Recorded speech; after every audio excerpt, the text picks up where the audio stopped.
यो ढुङ्गाभित्र चाहिँ कोइलाहरू छ क्या कोइला पनि छ अनि यसमा चाहिँ ग्लास पनि छ अथवा चाँदी पनि छ यो सबै फुल होइन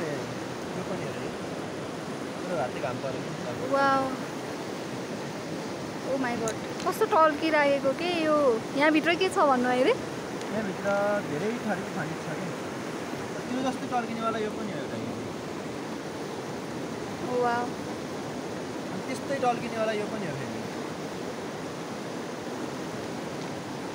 अब यो त झन् म्याजिक ढुङ्गा भइहाल्यो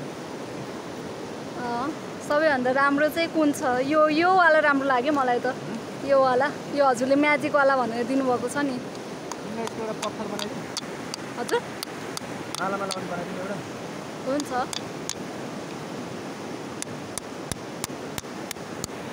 शिवजीको अवतार भनेर बेच्दिने के हुँदैन यसलाई हेर्नु न यो चाहिँ शिवजीको यो बाघको